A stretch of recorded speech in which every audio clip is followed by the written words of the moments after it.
point there. Before we get to 12 o'clock, I want to just talk about something that's caught my eye. Europe, suffering weeks of drought, the receding water levels have exposed some usually buried treasures from sunken shipwrecks to lost villages, and they're appearing. Let's talk to Gillian Hovell, who's an archaeologist and historian. Gillian, hello. Hello, hi there. Hi. What have we been seeing? Well, all sorts of things are coming up. When you've got a reservoir that's sunken a whole area, you can have anything from villages to, as we've seen, some ships in the Danube coming up. When water levels drop, you see things you haven't seen for centuries sometimes. So it's a really great opportunity for archaeologists and everyone else, really, to see something. It's like a little time capsule that you go back, although it won't be in a terribly good condition sometimes, but it's still just that sneak back in time. So there have been ships that we never thought we'd see again.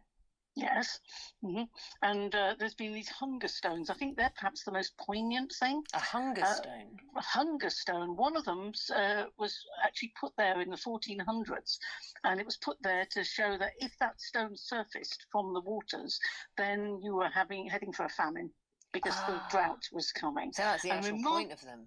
It is the point. That's why they're called hunger stones. But these was put there in the 1400s, and I just love this. It reappeared in 1606 or around then, and someone then wrote on it, "If you see me, cry."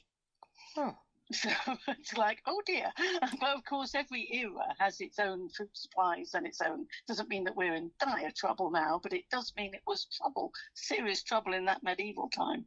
Okay, when did it go? Yeah. When was it resubmerged? Well, it appeared 1 year. Just 1 year. Early 1600s, I believe. Yes, okay. And so people went, "Oh my goodness, this is a marker that we've got to sort ourselves out and find reserves." Really. We've also seen, I was mentioning ships, remains of World War II ships as well. Indeed, yes, which had been sunk and expected never to be seen again. And I know that in one part they've actually found a ship which has live ordnance on it, so live ammunition on it, which is a tad tricky. Yeah, and also dinosaur footprints. Yeah, well, yes. As I say, it's amazing what you can actually find because you get buried old mud flats, and if it gets really low, parts of geology reappear. So you get different layers, different times reappearing.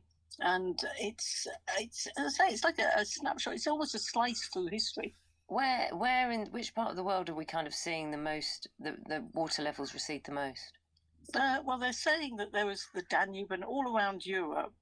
It's happened in Yorkshire occasionally. We've had reservoirs which are there and they've dropped down so that you can see medieval pack horse bridges and village houses reappear. And it was some time back, just to show how it varies.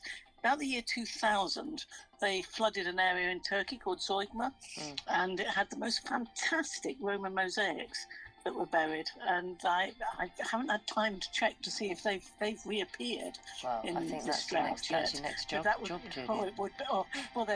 mosaics to cry for. They're like paintings. Gillian, thank you so much. Gillian Hovell there, archaeologist and historian. Get looking.